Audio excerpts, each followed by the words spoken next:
a graça, a paz, a misericórdia do Senhor nosso Deus seja com todos. Amém.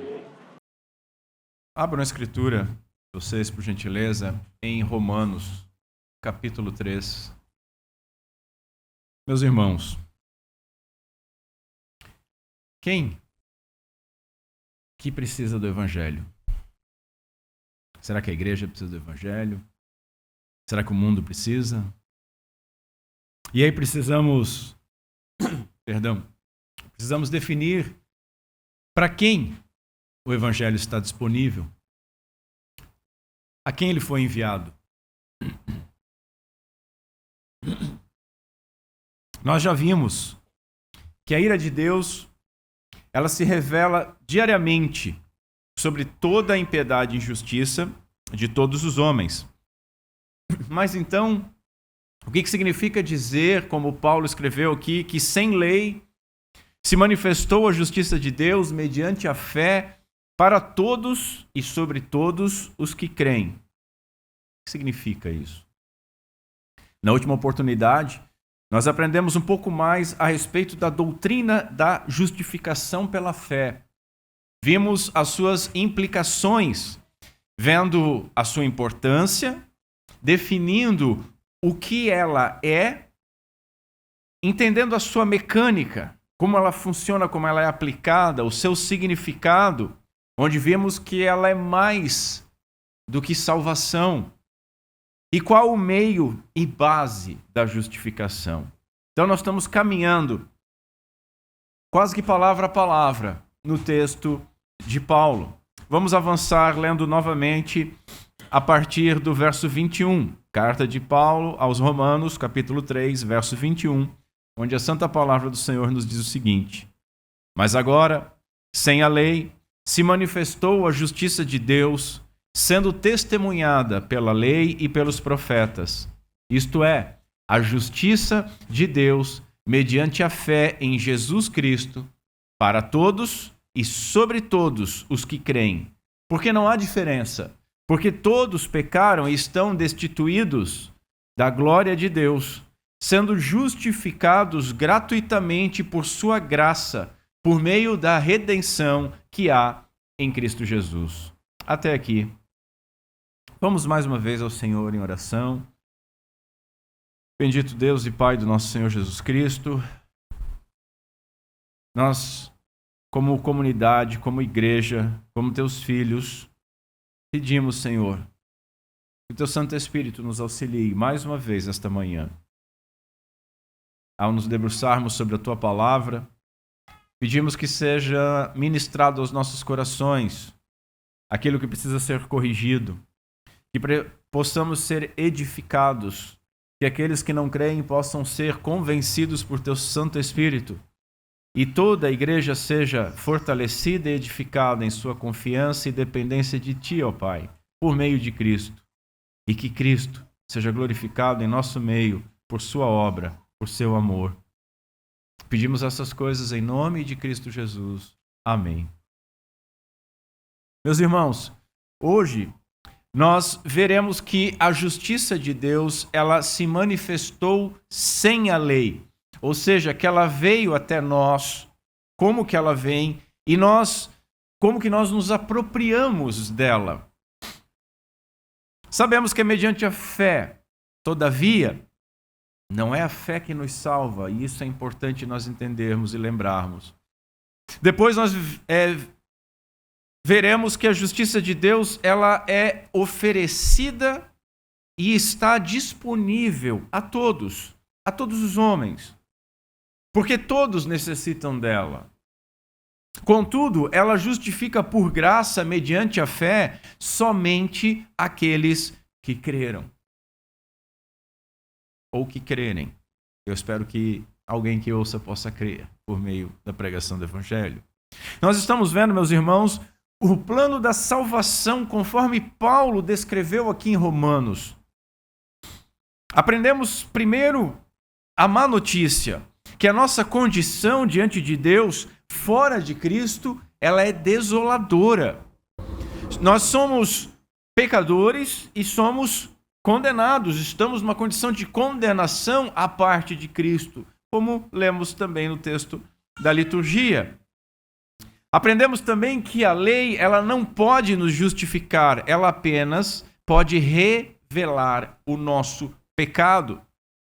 E aí, diante da falência espiritual do homem, depois que toda a boca foi fechada, Paulo então escreve: mas agora, sem a lei, se manifestou a justiça de Deus.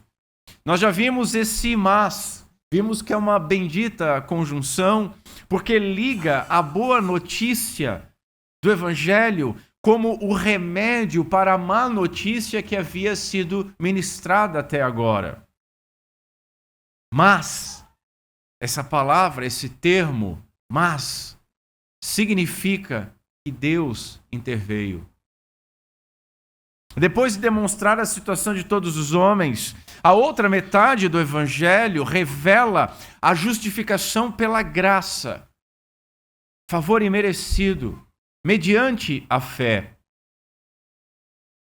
Fizemos então fizemos um panorama dos versos 19 até o 26, onde nós aprendemos como que Deus pôde salvar pecadores sem deixar de ser justo.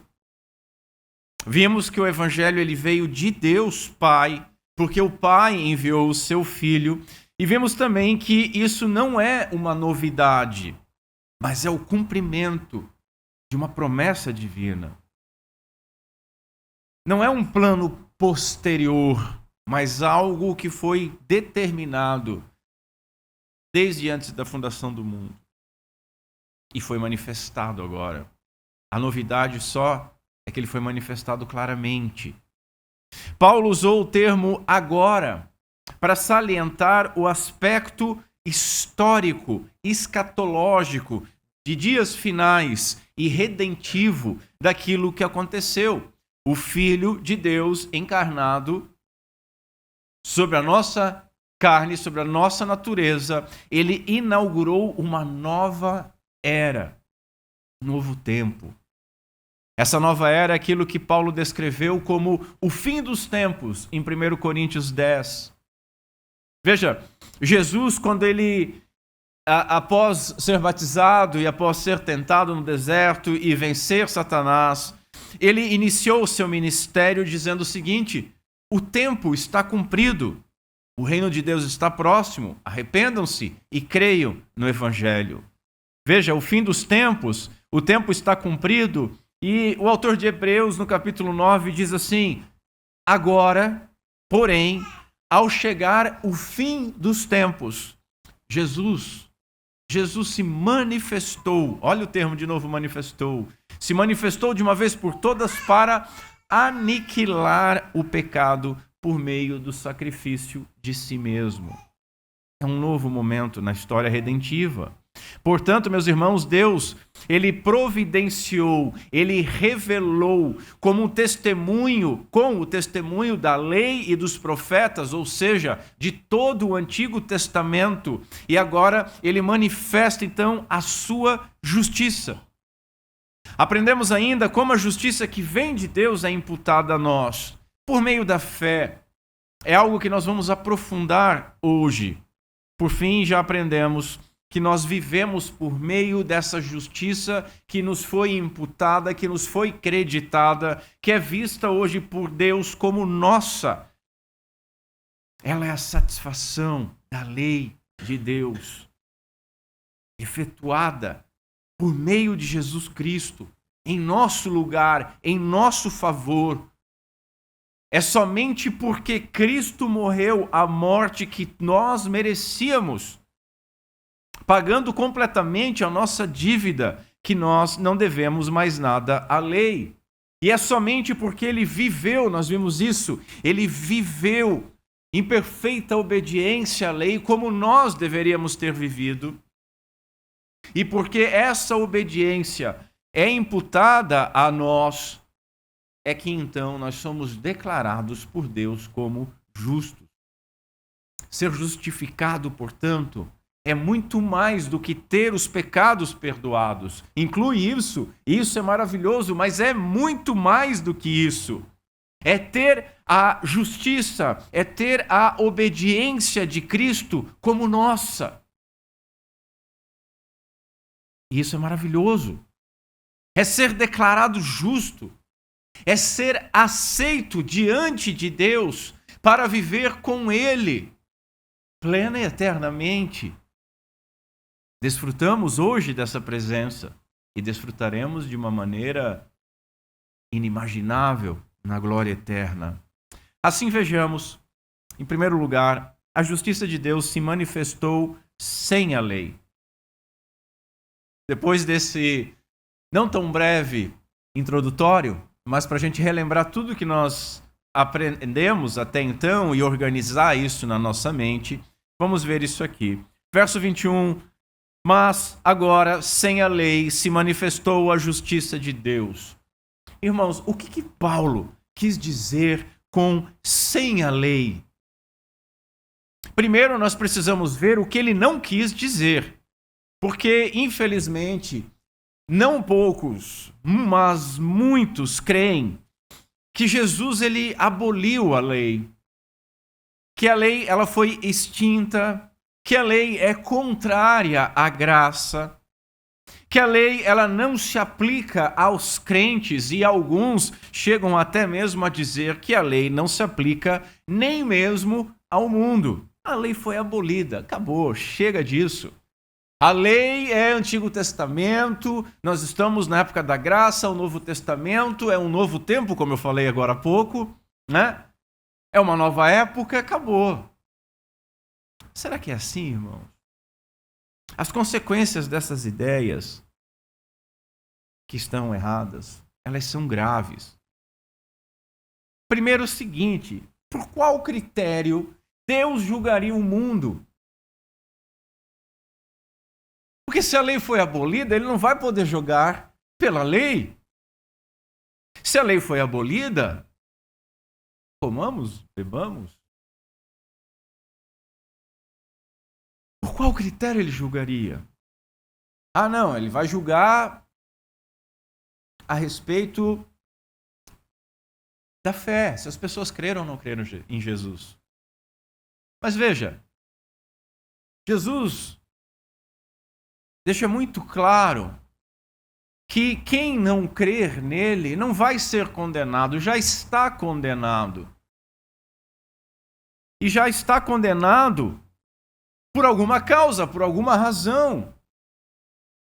O crer é sair dessa condenação, desse estado de condenação. Então o mundo deve ser julgado por um critério que não é simplesmente crer ou deixar de crer.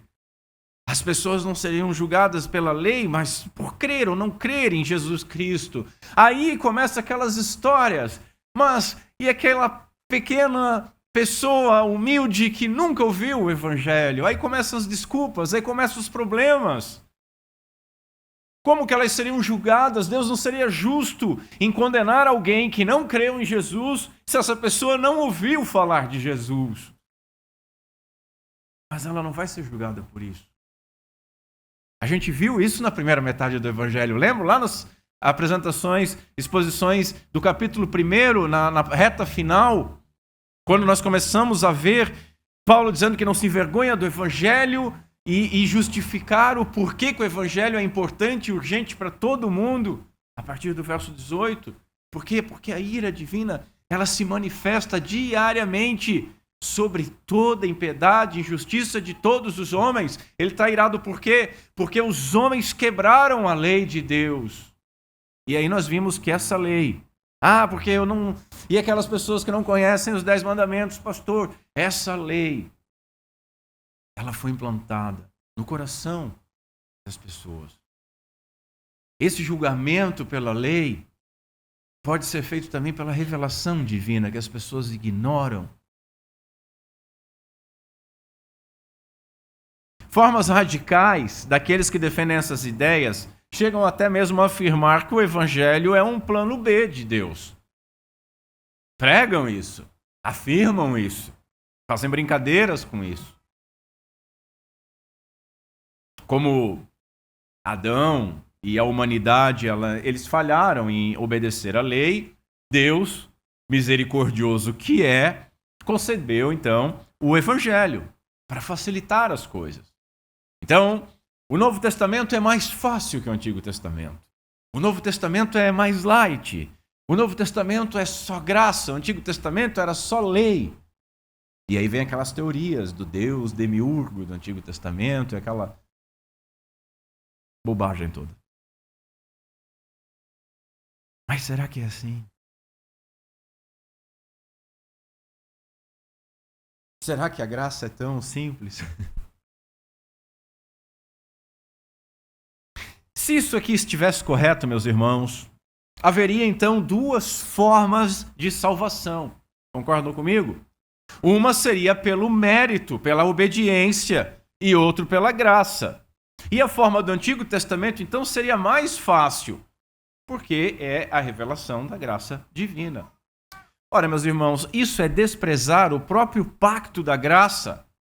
Veja, a salvação sempre foi por graça. Sempre foi por graça. Mesmo no Éden, aos nossos pais, Adão e Eva, era graça. Qualquer coisa que Deus conceda ao homem é graça. Ninguém é credor de Deus. Deus não deve nada a absolutamente ninguém. A salvação sempre foi por graça, tanto na antiga aliança quanto na nova aliança. A antiga, o Antigo Testamento, que já está dentro do pacto da graça, crendo naquilo que as sombras, que os tipos revelavam a respeito de Cristo. E na outra, na nova aliança, que agora se manifestou. Meus irmãos, a gente não pode esquecer, a lei veio depois da promessa. E nela, na lei, haviam os remédios, como é chamado no direito. Haviam os sacrifícios listados e ordenados para um povo que quebraria a lei. Não havia surpresa quanto a isso. Haviam sacrifícios. E esses sacrifícios apontavam para quem? Para Cristo. E essas pessoas eram salvas por quê? Por graça. Porque o mérito de Cristo, da obra que seria feita, os alcançava por meio da fé. Era uma lição da graça. Uma vítima inocente, perfeita, pagando o preço, a culpa, o pecado daqueles que não creram. Voltando ao ponto, imaginar que Jesus revogou a lei é muito errado, porque contradiz ao próprio Senhor Jesus Cristo. No Sermão do Monte, lembram? Lá em Mateus 5 nós estudamos isso. Jesus diz o seguinte: não pensem que eu vim revogar a lei ou os profetas. Eu não vim revogar. Esse revogar pode ser traduzido como anular, destruir ou eliminar. Ele está dizendo, eu não vim eliminar a lei e os profetas, mas vim cumprir. Por quê? Ele continua. Porque em verdade lhes digo, até que o céu e a terra passem, nem um i ou tio da lei jamais passará até que tudo se cumpra. Note o seguinte, mas Jesus cumpriu a lei, ele cumpriu a lei em nosso lugar, você acabou de falar isso, então a lei foi anulada. Jesus não atrelou o cumprimento somente à sua obra, mas ele atrelou o cumprimento até que o céu e a terra passem. Tudo vai se cumprir. E aí Jesus ainda diz assim, e essa é uma lição muito importante: aquele, pois, que desrespeitar um desses mandamentos, ainda que dos menores, e ensinar outros a fazer o mesmo, será considerado mínimo no reino dos céus. Depois, meus irmãos, imaginar que Jesus revogou a lei contraria a própria argumentação do apóstolo Paulo no contexto deste texto. Observe, por exemplo, o verso 31. O que Paulo escreve? Anulamos, então, a lei por meio da fé? Não é esse o argumento das pessoas? E o que ele diz? De modo nenhum. Pelo contrário, confirmamos, estabelecemos a lei. Portanto, meus irmãos, a ideia de que a lei foi anulada, ela é errada e deve ser rejeitada. Mas então, qual o significado dessa expressão sem lei? O Dr. Lloyd Jones, ele escreveu o seguinte: significa que a nossa tentativa de cumprir pessoalmente a lei de Deus de maneira perfeita como meio de salvação foi posta de lado por completo. Não porque a lei não mais nos aplique, mas porque outra pessoa prestou perfeita obediência à lei em nosso favor. Em outras palavras, este plano de salvação que agora Deus mantém diante de nós não deixa conosco o dever de satisfazer a lei. Por quê? Porque nenhuma carne será justificada diante de Deus pelas obras da lei, porque por meio da lei vem o conhecimento do pecado e porque Cristo satisfez a lei em nosso lugar, em nosso favor. O Evangelho, meus irmãos, a gente precisa sempre lembrar disso, não é aquilo que nós fazemos. Você pode ouvir 20 pregações na TV ou na internet, 19 vão estar falando sobre algo que nós devemos fazer. Acrescentando algo, não há suficiência de Cristo.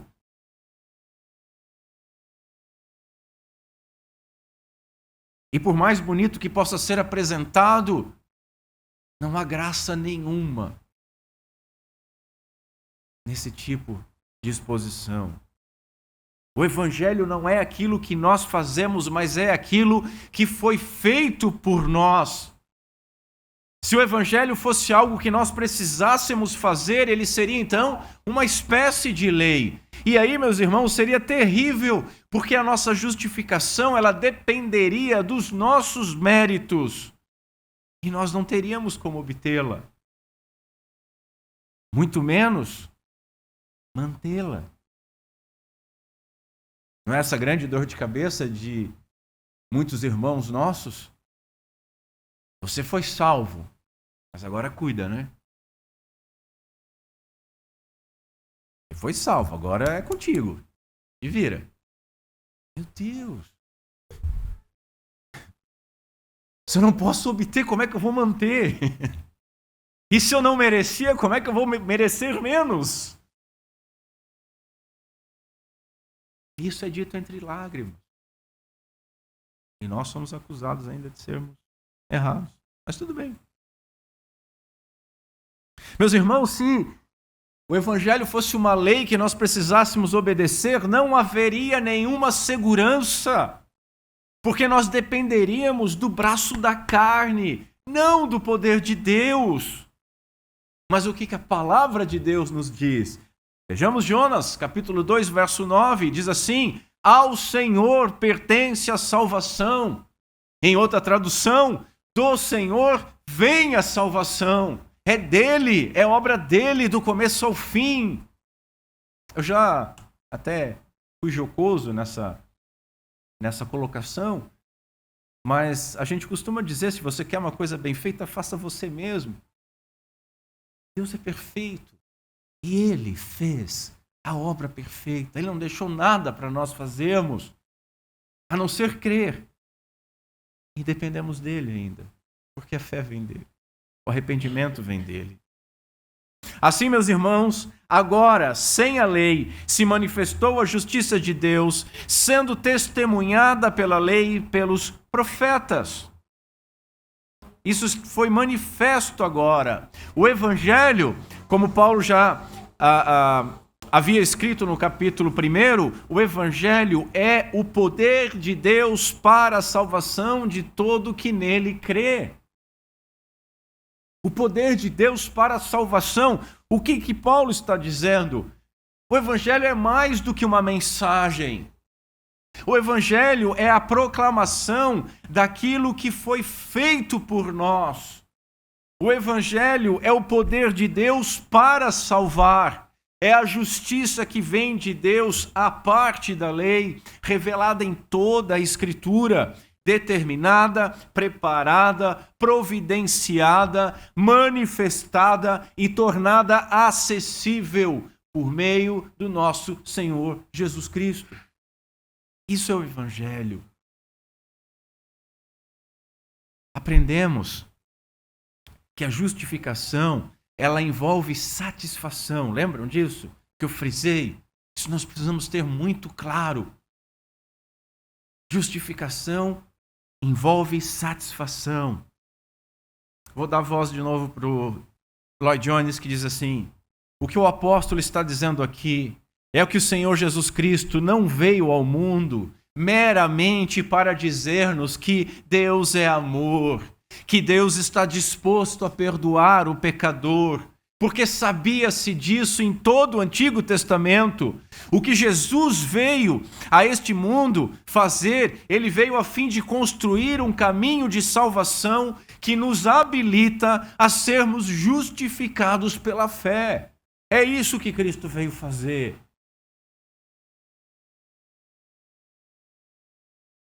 Deus, ele não anulou, não desprezou, não passou por cima da sua lei. Cristo cumpriu e satisfez a lei passivamente, como nós vimos, recebendo a punição da lei e positivamente obedecendo cada vírgula, cada i, cada tio da lei. E ele fez isso em nosso lugar.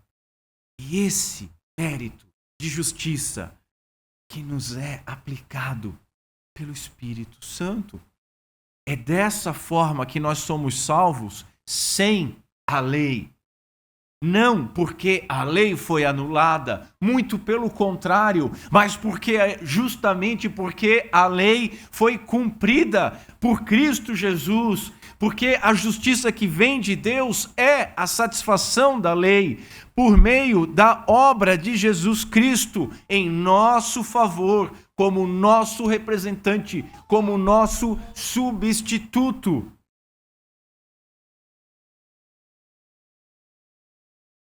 Assim como o primeiro Adão nos representou, Cristo, o segundo Adão, nos representou. A justificação é a imputação, é creditar a imputação graciosa e merecida dos méritos de Cristo a nós, pecadores.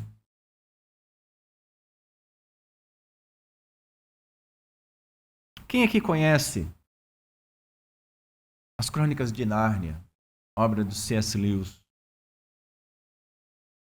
No episódio O Leão e o Guarda-Roupa, uma alegoria da obra de Cristo, há um personagem, um menino chamado Edmundo, uma representação de toda a humanidade, que foi enganado pela feiticeira, uma representação de Satanás, e então ele traiu seus irmãos. Assim, a feiticeira ela reivindicou a morte de Edmundo conforme a lei. Mas Aslan, o leão, uma representação de Cristo, ele se entregou à morte no lugar de Edmundo, no lugar dos homens. E é interessante notar algo que eu não havia notado há pouco tempo, quando eu li a primeira vez, que Jesus ele ressuscitou para a nossa justificação. E há um paralelo nisso também em Nárnia, porque em Nárnia, após o sacrifício e a ressurreição de Aslan, Edmundo, agora redimido, ele passa a ser chamado de o Justo. O Lewis era fera. O Justo. Mas ele pôde somente ser chamado de justo após Aslan, o seu representante, o seu substituto, ter satisfeito a lei. Eu acho maravilhoso quando a feiticeira estufa o peito e diz: a lei exige a morte de Edmundo. E Aslan diz: eu sei, eu estava lá quando ela foi promulgada. Aquilo é de arrepiar. Aquilo é de arrepiar. Porque aquilo já me leva lá para o deserto. Satanás usando a Bíblia com Cristo, o Verbo encarnado.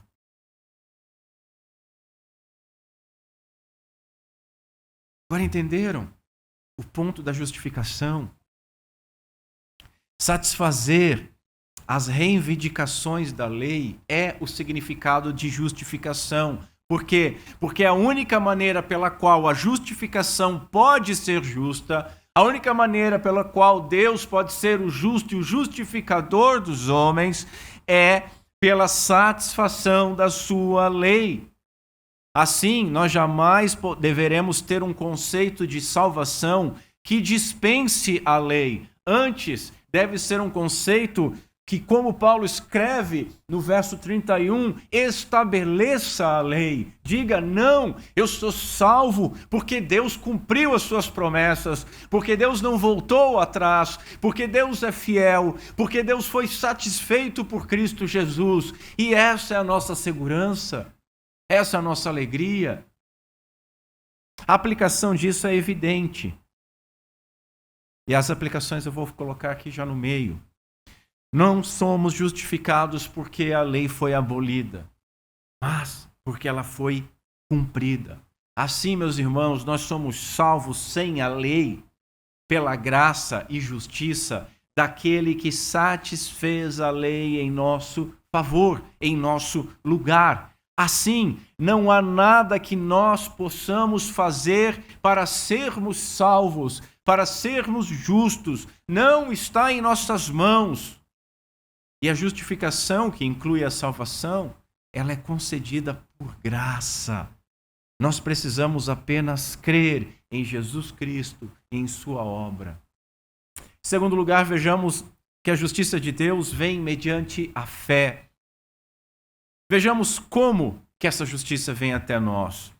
Diz assim: ela, sem a lei, se manifestou mediante a fé em Jesus Cristo para todos e sobre todos os que creem.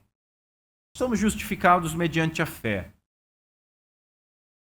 Hoje é o dia do Lloyd Jones. Ele diz o seguinte, que a fé verdadeira ela vai incluir 3 aspectos. Significa conhecimento, assentimento e confiança na verdade. Conhecimento, assentimento e confiança na verdade. Assim, meus irmãos, a fé não é um mero conhecimento intelectual da verdade. Não basta, você pode entender como é que funciona a mecânica da justificação e não ser justificado.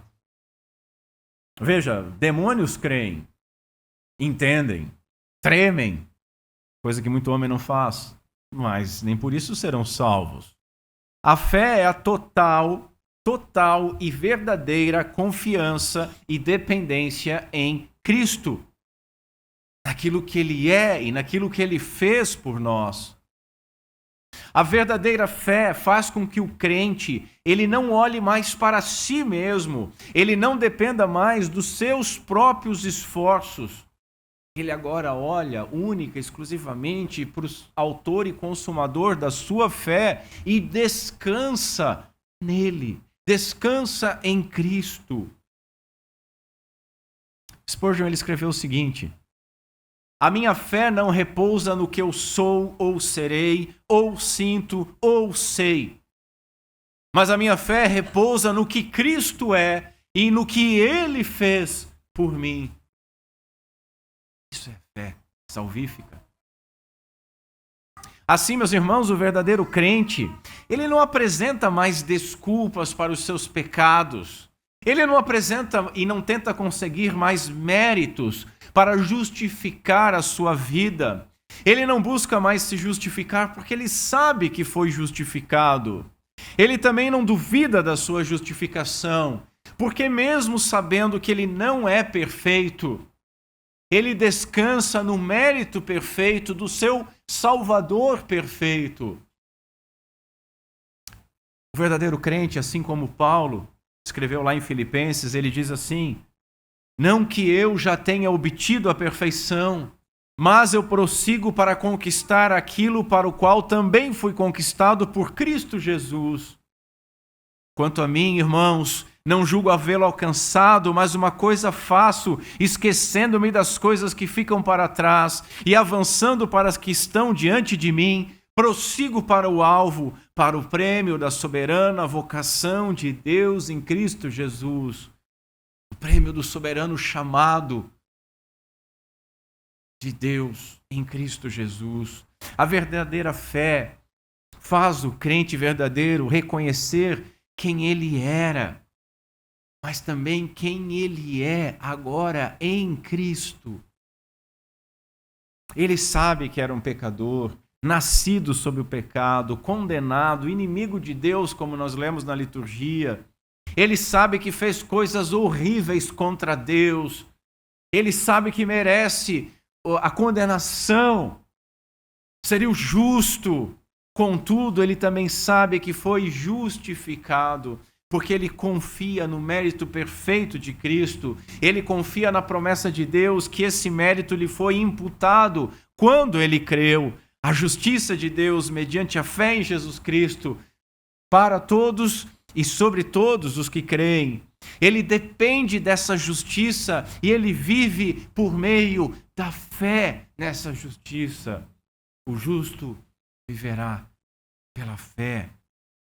Ele sabe que naturalmente não há nada nele que seja agradável a Deus, mas porque ele está intimamente ligado a Jesus Cristo, o seu Senhor, o seu Salvador, ele sabe que a justiça e a satisfação perfeita de Cristo agora é dele, agora é a sua justiça, agora é a sua satisfação. Nós cumprimos a lei em Cristo.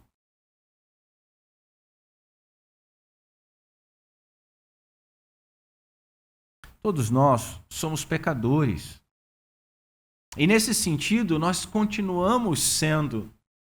Mas o que nos habilita a sabermos que fomos perdoados e justificados e que permanecemos justos à vista de Deus é que nos foi outorgada a justiça de Cristo. É esse o sentido, diz Lloyd Jones. Fé é você ver essa verdade, é dar-lhe assentimento. O que é isso? Aceitar, é concordar com essa verdade e lançar-se confiadamente sobre ela. Veja, fé não é salto no escuro. Fé é certeza de fatos, de promessas, de cumprimento.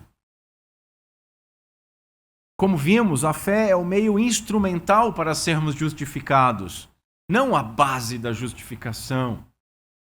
Efésios capítulo 2 que nós lemos, diz assim: mas Deus, sendo rico em misericórdia, por causa do grande amor com que nos amou, estando nós mortos em nossas transgressões, Ele nos deu vida juntamente com Cristo.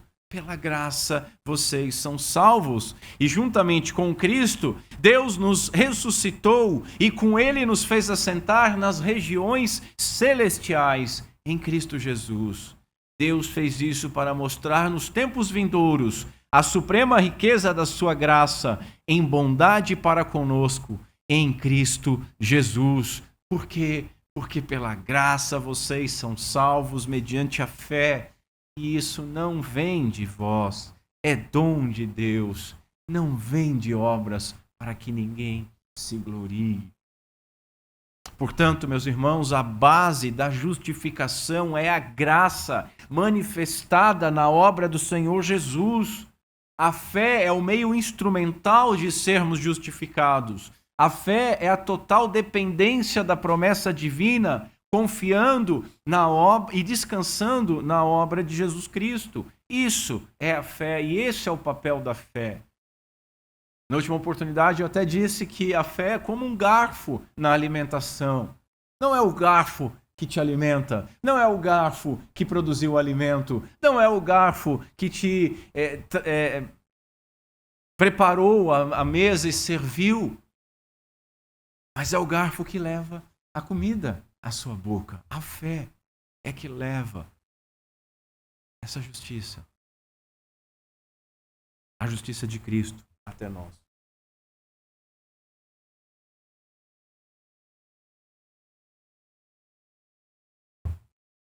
Assim, meus irmãos, é errado afirmar que é a fé que salva. Veja, esse erro começa quando não se entende o uso da lei. Quando se imagina que na antiga dispensação os homens eram salvos pelas obras da lei. Mas agora na nova, o que salva é a fé, é crer em Jesus.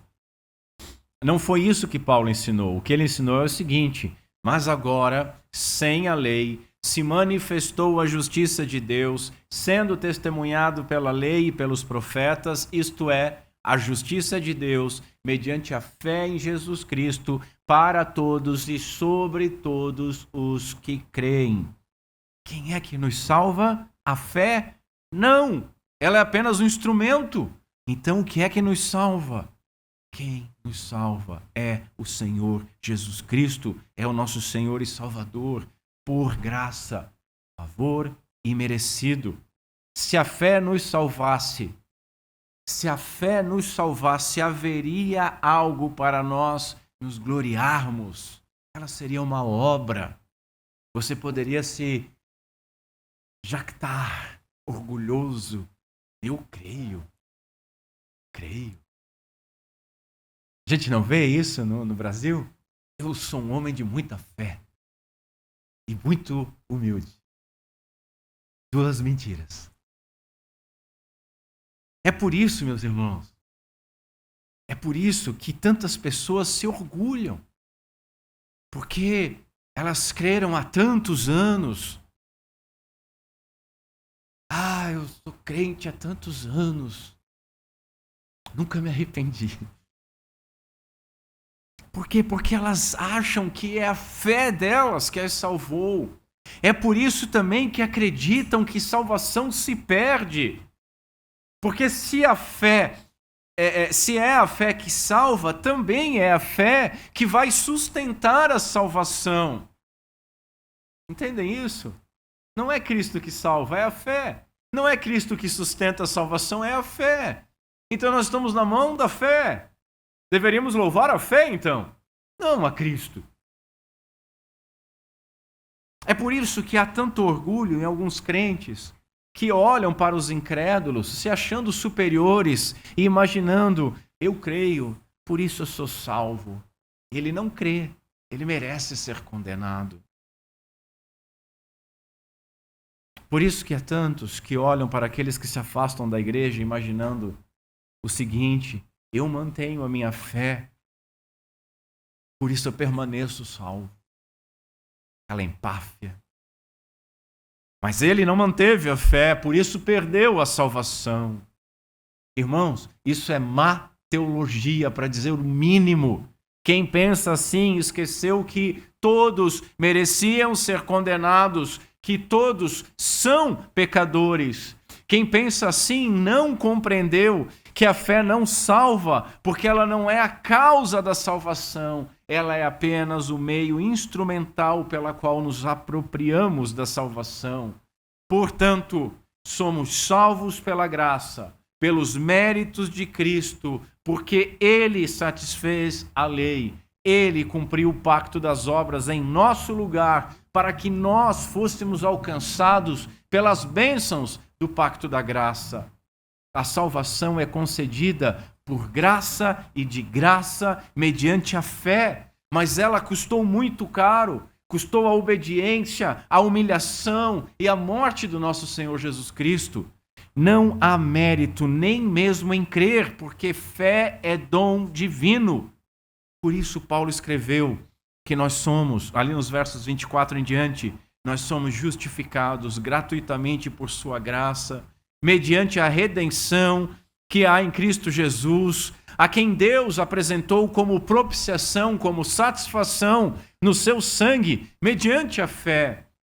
Deus fez isso para manifestar a sua justiça, por ter ele, na sua tolerância, deixado impunes os pecados anteriormente cometidos, tendo em vista a manifestação da sua justiça no tempo presente, a fim de que o próprio Deus seja o justo e o justificador daquele que tem fé em Jesus Cristo.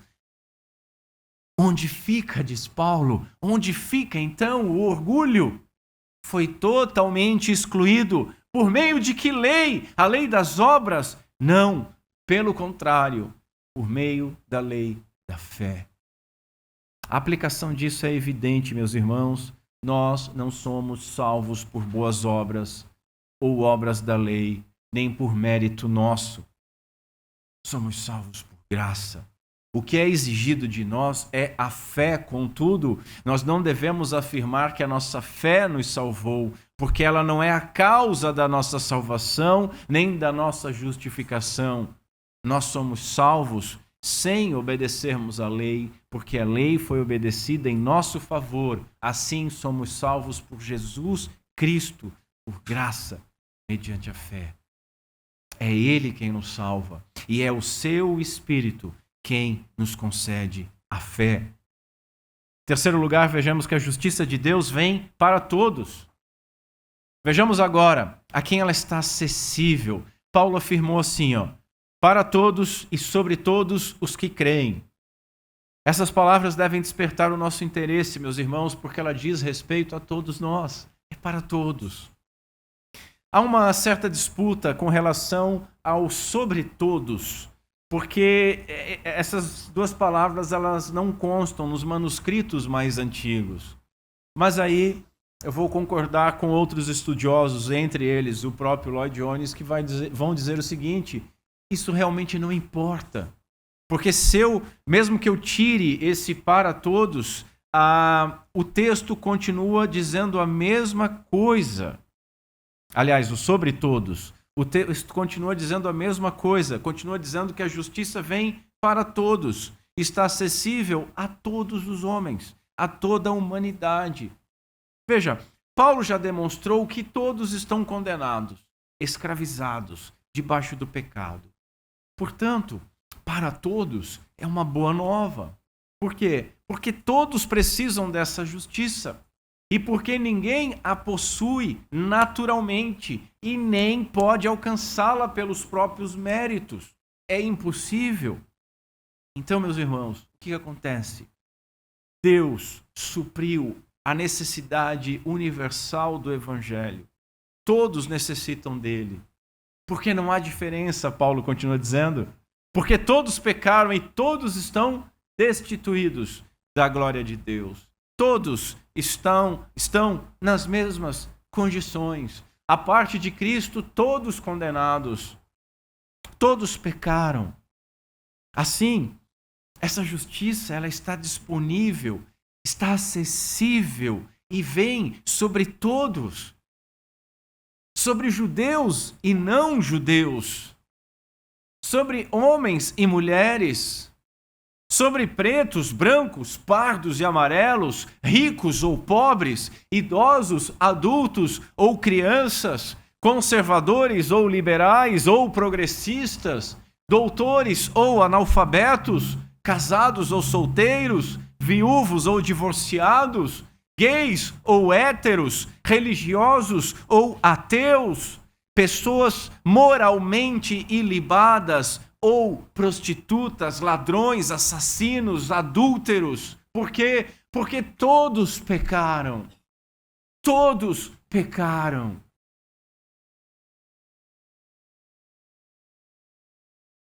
O puritano Matthew Henry escreveu assim: a respeito dessa justiça de Deus, observe, ela se manifestou. O caminho de justificação do Evangelho é um caminho sublime, plano, que está aberto para nós. A serpente de bronze é levantada sobre o mastro. Nós não somos deixados para tatear o nosso caminho no escuro. Antes, ele foi manifesto a nós. Irmãos, isso é maravilhoso. A aplicação disso é que a justiça de Deus vem para todos, porque todos são pecadores.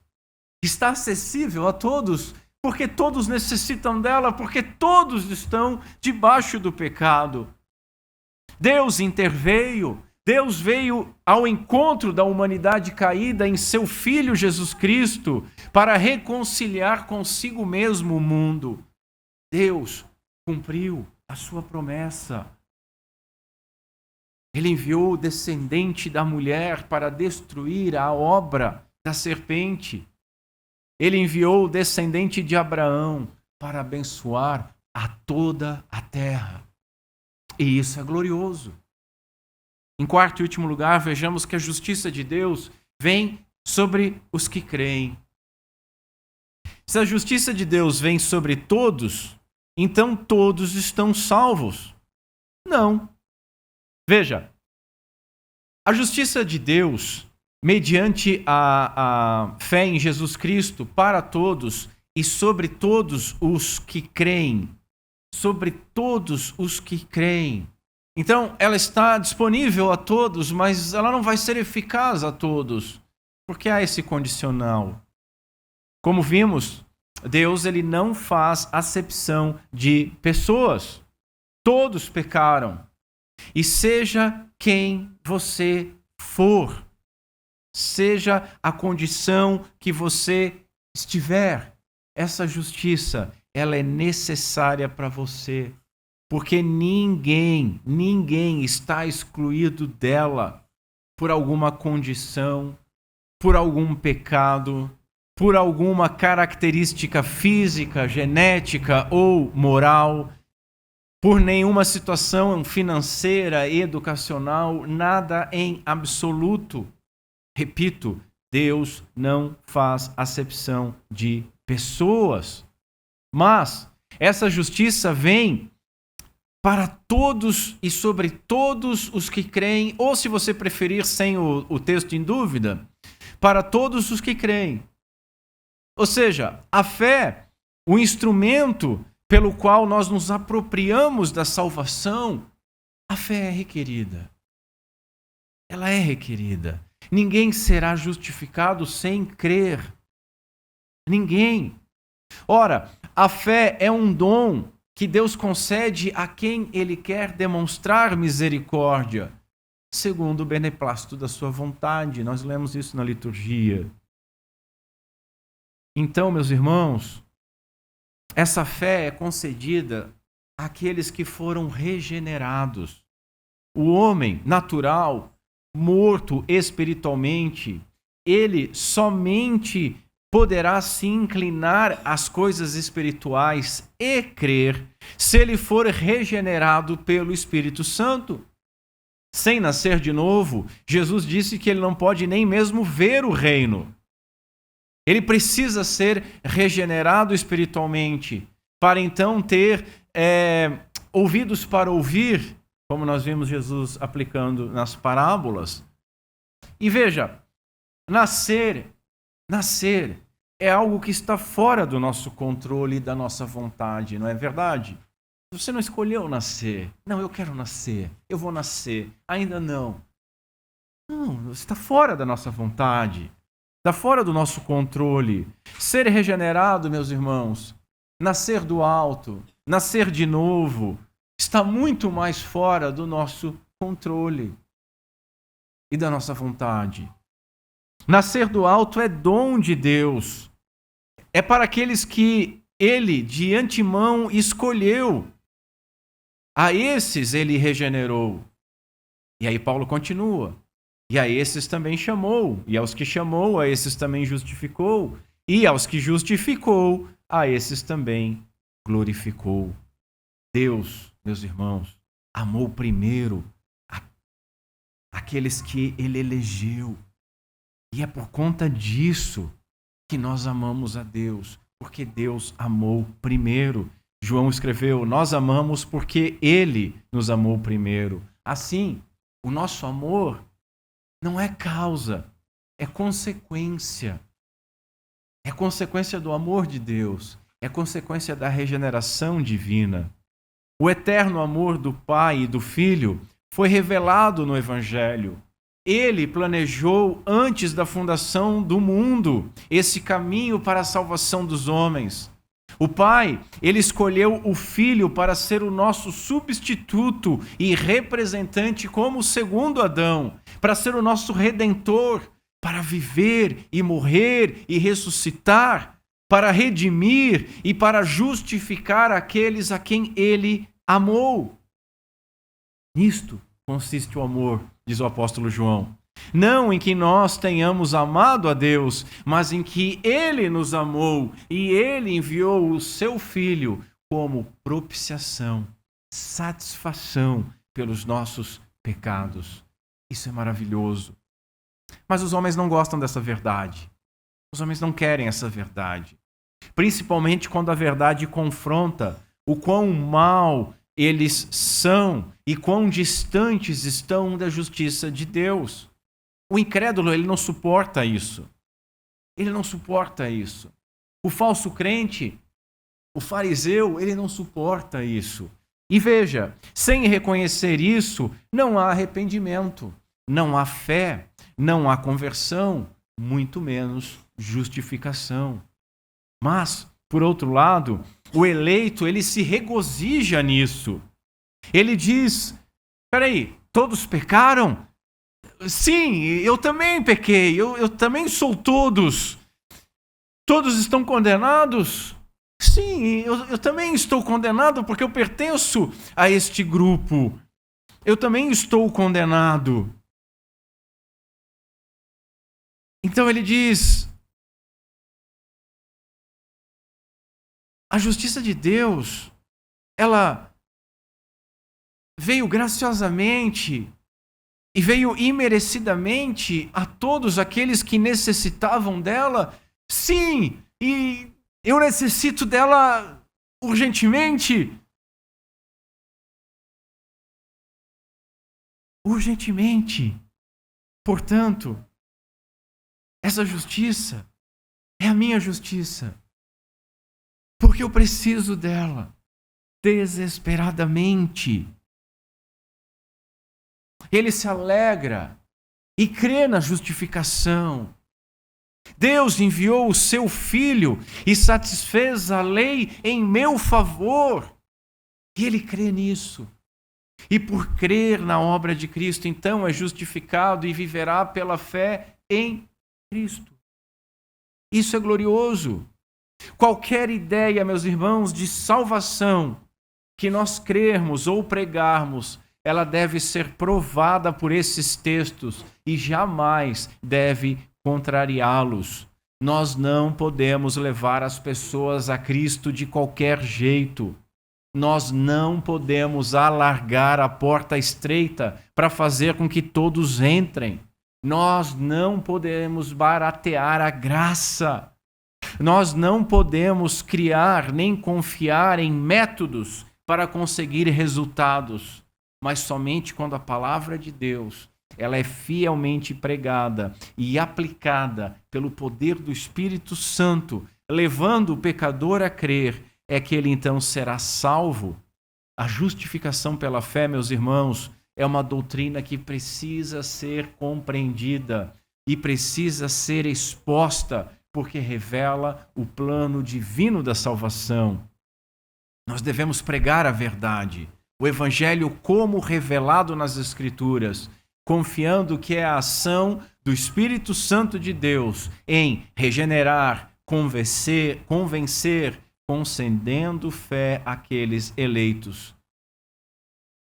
Portanto, quando Paulo afirmou que agora se manifestou, ele estava dizendo que algo novo, mas que era esperado, aconteceu. O Antigo Testamento olhava para o futuro e esse tempo chegou.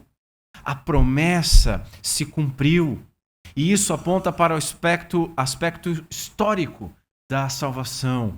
Agora se manifestou. Ou seja, a forma como ela acontece, assim como a base a qual ela foi estabelecida, a pessoa de Jesus Cristo, a graça e a obra de Jesus Cristo.